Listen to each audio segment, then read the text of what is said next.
All right, folks, this is the third video in the series that I did with the guys from the Vortex Nation Podcast.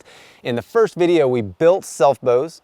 In the second video, we went out and shot those bows, went and did some stump shooting. In this video, we're kind of going back to the beginning, and we're going out into the field and we're gonna look for the perfect piece of Osage. We're gonna be harvesting Osage, splitting staves, and talking all about bow wood. So let's get started.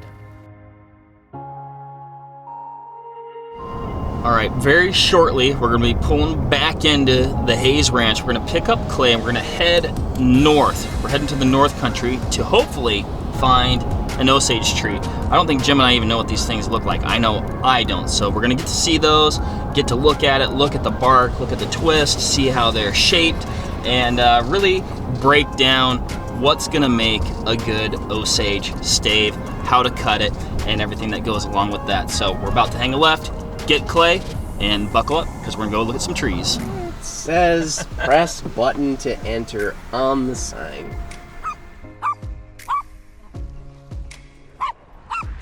Morning. We need to get to that highway and go that way. There ain't no address where we're going.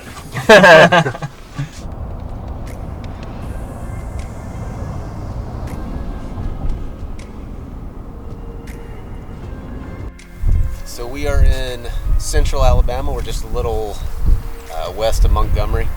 There's a band, it's called the Black Prairie, that goes right through the middle of Alabama and then up the Alabama-Mississippi line. And Osage likes that area. And a lot of times you'll find it around creek bottoms, old fence rows.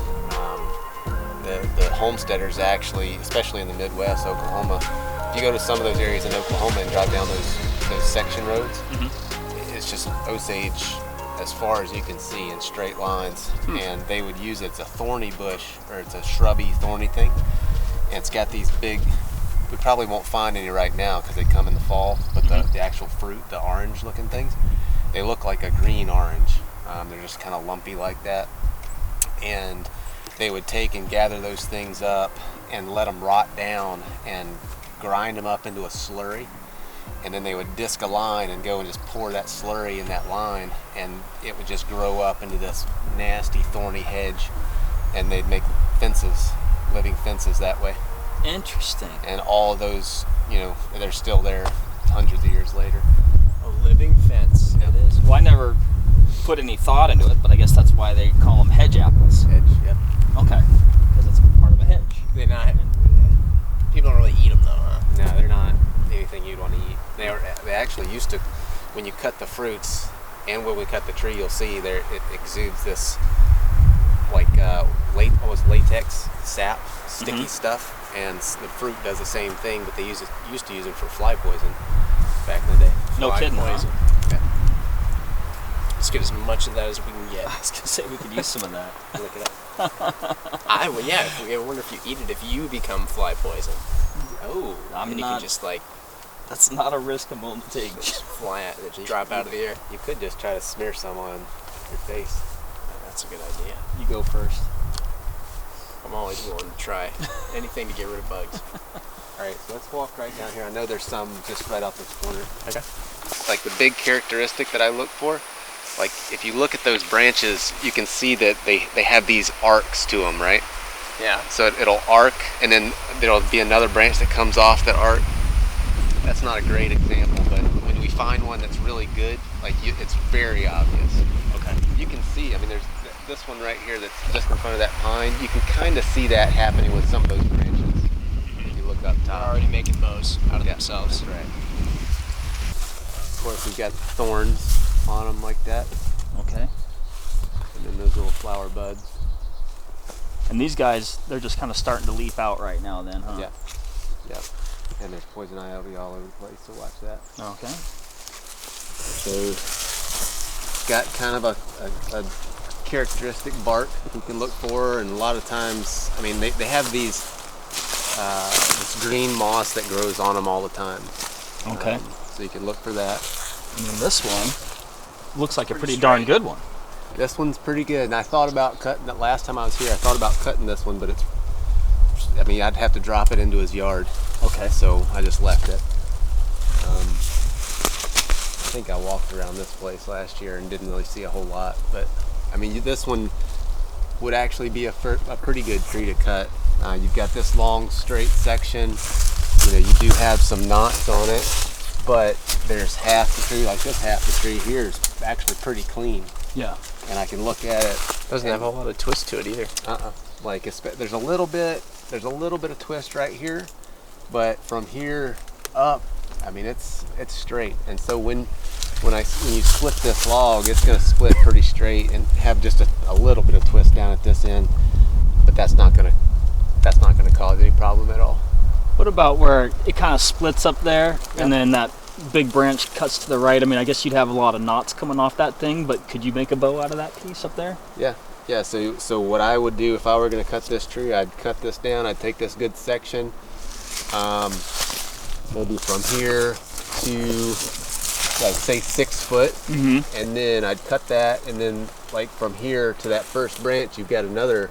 Well, even on farther up, there's another good section above that. And then any branches where you have a good, 3.5 foot section, you could cut billets out of that and have just little short sections like that. Okay. So there's 2-piece bows. Yeah, there's a lot of good wood in this tree. It's just not in a real great location. Okay. So let's hop. And now a little guy like this, too small to really do anything with, right? I wouldn't worry about it. You could make a bow out of that, but the problem with those small trees like that is once you get the sapwood off of that thing, you're left with a tree this big. Right. And you saw the staves that y'all had they came from a tree at least this big, maybe bigger.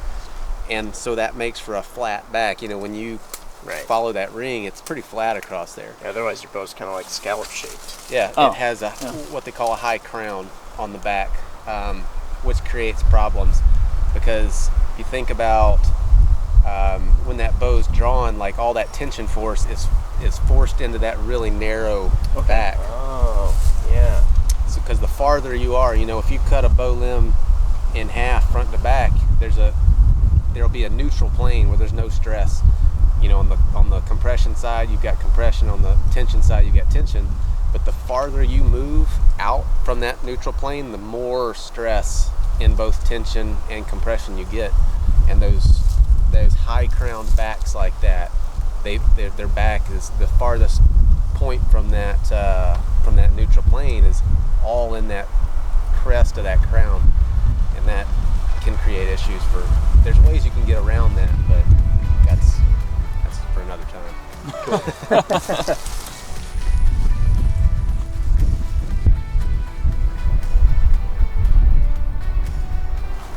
Now, were these planted as a row along this road, or they just grew up here? No, I think any of them, this is a creek that runs through here, and this whole creek is lined with them, but it's just natural. Okay. Yeah.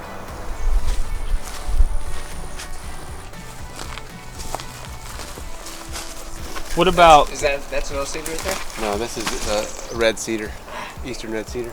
Now, the diameter of that tree there, would that be big enough? Yeah, that's fine. You're gonna, like eastern red cedar, you'd back it anyway, so you could flatten it out. Okay. So this stuff, these branches here, this is a tree that I cut probably, I don't know, 15 years ago. And you can see it just doesn't rot, Yeah. They made a lot of times you see old fence posts made out of this stuff because you put the heartwood, it'll stay there for 100 years. That's interesting too. You're talking about making bows out of cedar and Osage, and you see cedar fence posts or cedar siding, kind of some of those similar properties. Yeah. And there's another big eastern red cedar, and there's a couple of good branches in that. But like that right there, I mean, you got a good 4.5, almost 5 feet of good wood, which isn't going to make a full-length bow, but you can get billets out of it. Okay. And it's relatively close to the road, so we don't have to carry it for 200 yards. So we might cut that one. Okay. This one down here might be. since we're here, we might go ahead and just grab a section out of that.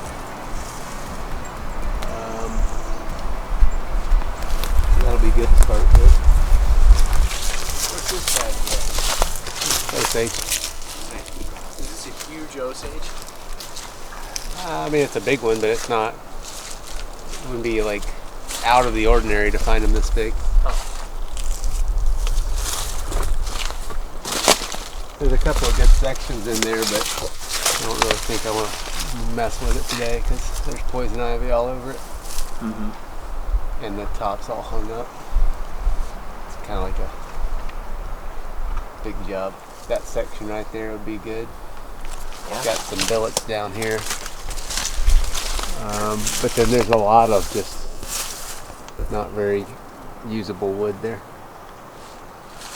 Junk wood. Yeah. I hate poison ivy. So that looks like a straight section, right? Yeah. But you can look at the bark and see it's kind of lumpy. Okay. Just from experience splitting these things, you could cut that and the grain will be almost crisscrossed. And so when you go to split it, you don't get a clean split. There's a lot of grain that's torn out. And it makes it harder. You can still make a bow out of that. It's just not going to be nearly as easy. That lumpiness that you're talking about is just kind of this undulation that's going over the top there? Mm-hmm. Okay. So all that's going to be in the grain, which if you want a more challenging bow, if you want something with a lot of character in it, then you could get one out of that. I'm probably ready for that. Yeah, absolutely. Straight bark. It's nice. There's no branches all the way around it. Cut it here, and then you've got a nice 3.5, 4 foot section for billets. I might get this one. Got poison ivy vine on there. Yep.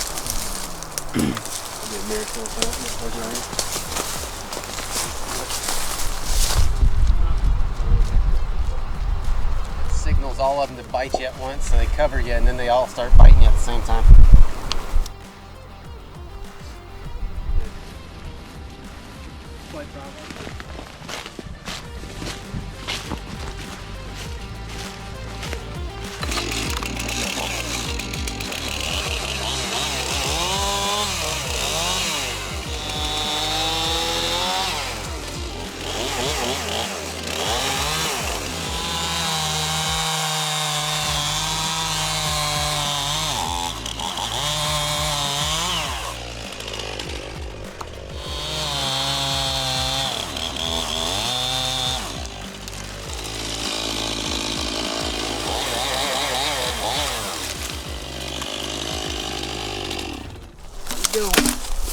Look at that. There it is, huh? One billet. Might just go ahead and split this in half. Just right here, huh? I'll square this end up. So Clay, when you did that, that's pretty much, I guess, like you fell in any tree, you came in, cut your wedge on the side that you wanted the tree to fall, and then just came in from the back. Yeah, but you see, Yeah, it got hung it just up. doesn't fall, Yeah. And so it can be kind of dangerous cutting these things because they don't fall. You're cutting above your head. And people see cutting Osage on videos and stuff. The safety police come out, but they've never cut Osage. Yeah. They just, there's no way around it. You gotta get them on the ground. So you just figure out the safest way to do it. So I think yesterday or first day we actually talked when we were back in the boat. We talked about valleys in the wood. Yeah. So that's a great example right there. Like if you were to split that out, this is the back of your bow, or you're facing this way, right? And so you've got this dip, and so you'd have a convex in the back of the bow if you did that, and which that makes it difficult to follow a ring with a draw knife because you're going to span, and your knife's going to span that. Right. Sure. So are you looking more for when it's like this, where this would be the back of the bow, and it's Well, you can make a bow out of that. It's just more difficult, it's because you got to use different tools to get down into that valley. Okay. Yeah. Okay.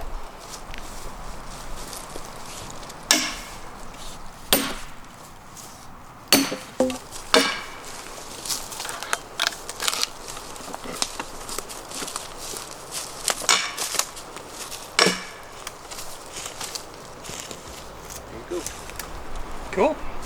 So we'll just take this and set it just outside the timber line, and then go cut this other one, and I think we'll take that one out that way and this one out this way. Okay. Cool. See that? That's that milky, sticky white sap. Oh, wow. Yeah. What's it taste like? I don't know. I was just going to see what it smelled like.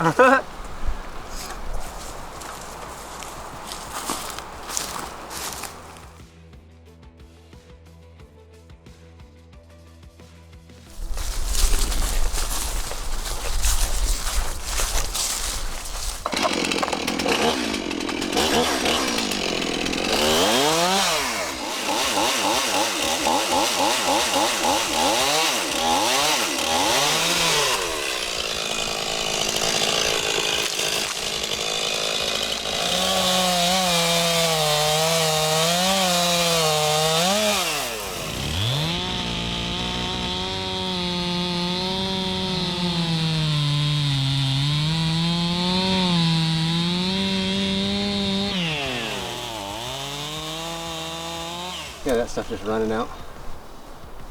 You can kind of get an idea of the density of the wood by the color of the rings, and then also the proportion of this darker stuff to the lighter stuff, so the late wood to the early wood. Mm-hmm. You know, sometimes you'll find a tree that's got a bunch of early wood, or the early wood's kind of dispersed through the ring. Mm-hmm. This one's really defined, so you've got a really definite edge between the early wood and the late wood, and there's, you know, it's probably a, I don't know, 20-to-1 ratio in there. So this is going to be a good piece, and it's nice and straight. I mean, I'll be able to get maybe six good billets out of that, so 3 bows. The backs of your bows are usually more towards the outside, right? Well, like on a big tree, you know, this one I would split in half and then maybe into thirds.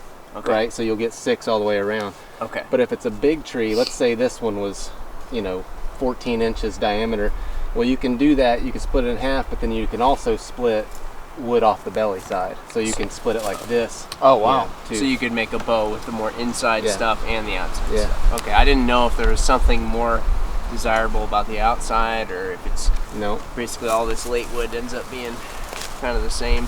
Yeah. As you get out here with these rings tighter like that, does that just mean it started growing slower as it got older?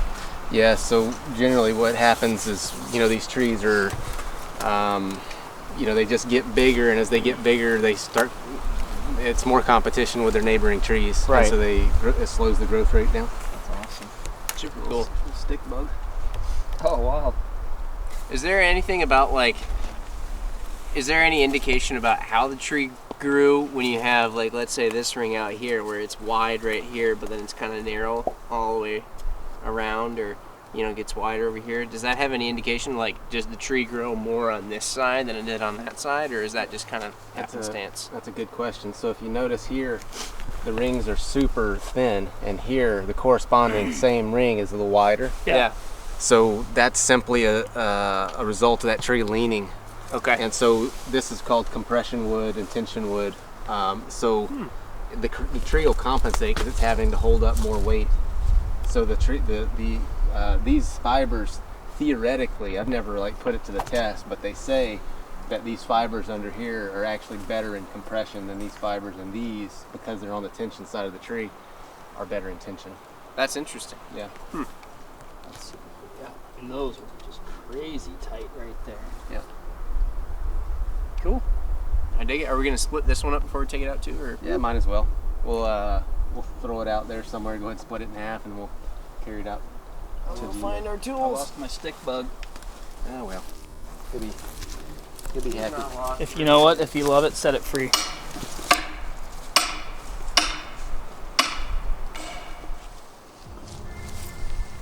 Just trying to start it in the crack.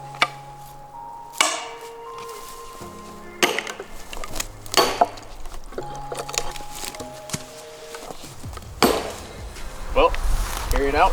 Yep. Watch the poison ivy. Where? Everywhere? Everywhere. Everywhere. All those little 3-leaf things down there, all that.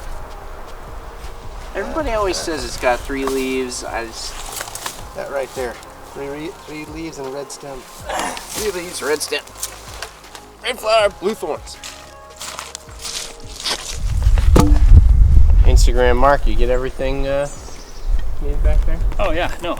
As far as Instagram knows, I did this whole thing. Good. As long as we got that straight. If you want to cut one, we can find one for you to get. I'd cut one. All right. That'd be cool. It's, we'd probably find one back over, like a small one over there where we cut that first one. Okay.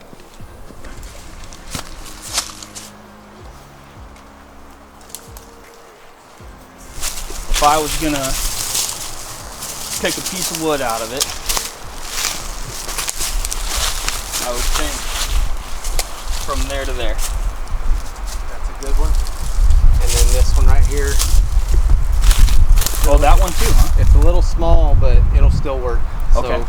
So, you could split that in half and get two good full-length staves out of it. It'll bow.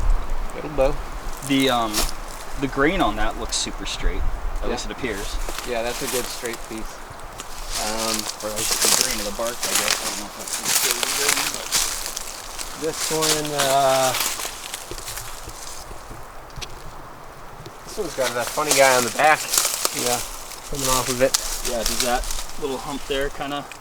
I mean, I don't know. I probably wouldn't worry about this because I can tell just by the way it looks, it's a little lumpy. Okay. It's just not going to split clean. She's full of poison ivy too. That's creeper, trumpet creeper. Even the stuff on the backside? Yeah. 5 leaves.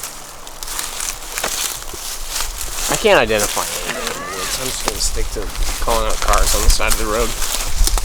So, you got some stuff that's kind of binding it up, but it's not too bad. It's not a very big tree. Right.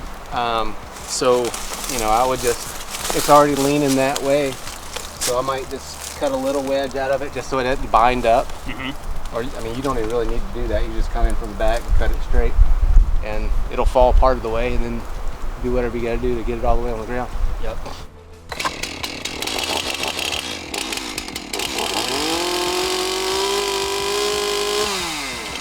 Buddy, hey, it's guided chainsaw tours here.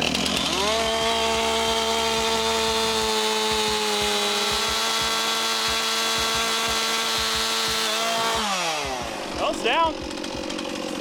There you go. There you go. Check baggage. I want to check this log, please. I think that'll carry on. Awesome. That's further reason to not get rid of the beard. Yeah. I don't think Mark without the beard would have been able to do that. No. And it's good for holding sawdust too. If you were wanting to be as efficient as possible and get every piece that you could out of it, you could get another short section out of there. But I have enough Osage that I can high grade. I can just take the very best stuff. Okay, gotcha. So, I mean, yeah, this thing really is just a little stovepipe, huh? yeah. If that was 8 or 10 inches, that'd be primo. Cool. All right. Well done, Marco. Over the shoulder.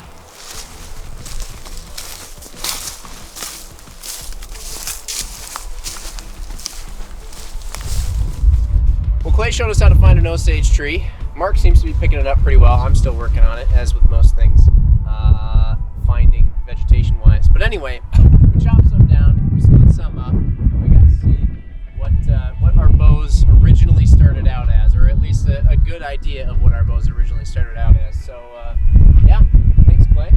Yeah, I mean, it took a minute too, but then you're like, wait a minute, that's one, and then like you say, Clay, trying to find the right one is another story. Yeah, it's just like looking for sheds. Once you get that search image, they just start popping out everywhere. That's how it works. Fun stuff. Excellent. Well, now you know. I feel like we pretty much showed the whole dang process. Yeah. We gotta shoot a little more though. Yeah, good ideas too. Now you gotta go shoot something with them. Yep. All right, guys, so I hope you enjoyed that video. And again, if you haven't watched the other videos in this series, in the first one we built the bows, the second one we went out stump shooting, and then of course you have this video that kind of goes back to the beginning and where we're harvesting the bow wood. But also you might want to go over to the Vortex Nation YouTube channel because there's a series of videos where they videoed a couple of podcasts that I did with these guys where we get super detailed into bow building, shooting bows, lots of shooting tips there. We talk about how I got into bow building and all of the mishaps that I've had over the years, but I had a great time talking to those guys, and it is well worth going over there and checking out their channel. So with that, I appreciate you watching, and we'll see you guys later.